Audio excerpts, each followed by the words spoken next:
change the agenda back again. So sorry for any confusion there. So, Okay. Paul, thank you. Thank you.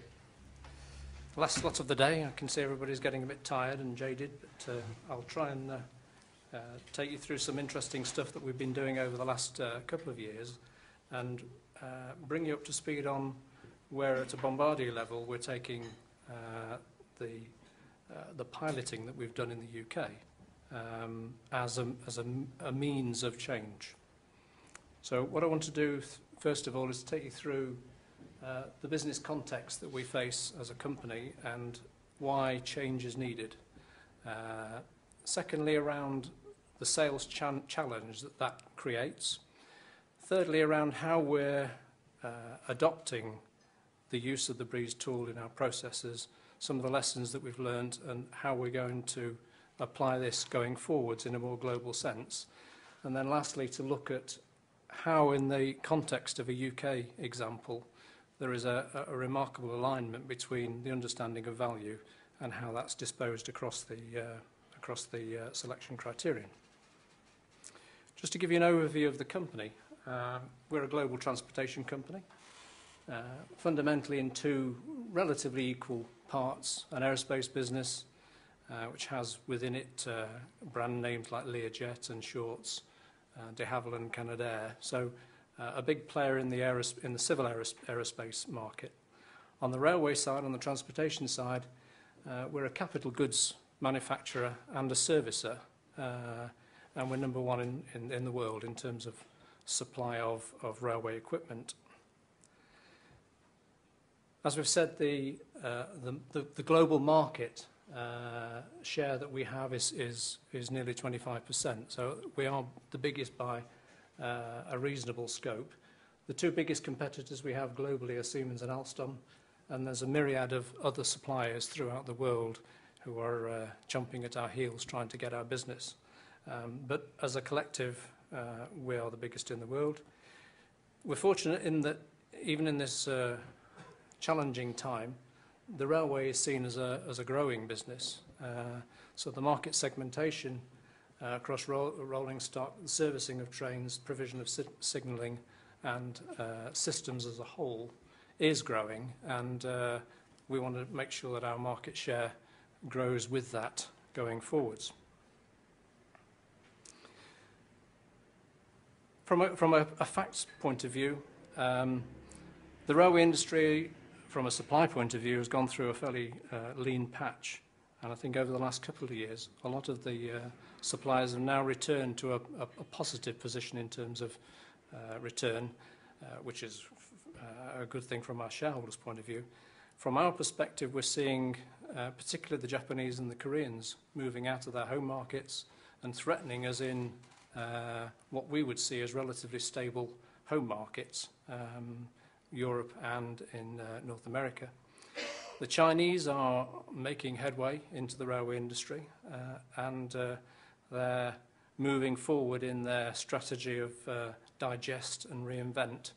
They seem very good at copying and very good at producing almost identical products to us, but significantly lower priced.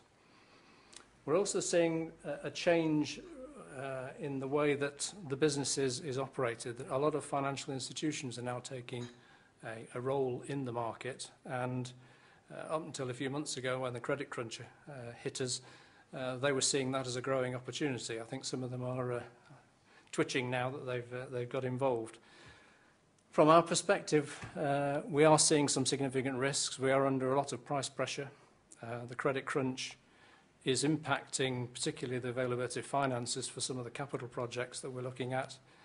The Asian competitors are progressively moving into our markets, and we're seeing the long-term penetration of our existing markets from the Chinese.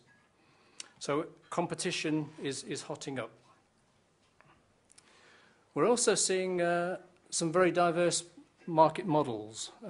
Because we're a global player, we see a number of models working simultaneously, and it's trying to anticipate how the markets will change and how we as a company adapt.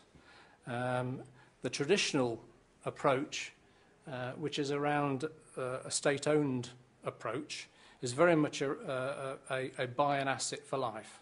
So they buy an asset, run it, and they take all of the benefit in dealing with that. That's resulted in a purchasing approach which is around lowest acquisition cost. There's a lot of political consideration. Exactly which state of Germany you build a vehicle in becomes quite important, let alone it being in Germany. And product runs are around large volume production. The emerging market, and this is predominantly where we've been in the UK for the last 15 years, is where the private sector move into managing it as a business. And we're seeing a lot more focus, therefore, on the customer, on the operation, rather than on the procurement of capital projects. What that means is there's a different emphasis when it comes to buying. We're talking here more around life cycle cost. We're involved in financing, it's leasing, it's short-term acquisition, as opposed to long-term. And that way, we need to, in that market, we need to be slightly different in the way that we approach the value proposition to the market. We're also seeing lots of small runs. I mean, an operator only wants to buy 10 trains rather than 300. That impacts the way that we approach the market from a production perspective. What all that means is, though, that we need to improve our understanding of how the market is changing and make sure that the way that we present ourselves is appropriate to the way that they want to receive their proposition. And we're also seeing an increase in the way that the product is bought from a bundle, from a capital train to a solution around purchasing, finance, depots, servicing, all as one package. So what might have driven a more siloed approach to procurement in the traditional model is now an integrated approach on the right-hand side, meaning as a company we need to get our act together and put one proposition to the market, not three. We're also seeing a significant convergence. There's very little to choose from the top 3 or 4 players in the market. And this statement from Tom Peters describes it exactly. Similar companies employing similar people, similar educational backgrounds, effectively producing the same product at the same price and quality. So there's not a lot to choose from between us and our major competitors. And if we want to retain our profitability, achieve the targets that we're being set as a corporation, we need to find some way of responding to that situation. From that, we see as a company that we have a challenge from a sales perspective in raising our game to create a competitive advantage. We're really talking here about strategic selling as opposed to commodity selling, moving from a functional provider to a business and enterprise partner.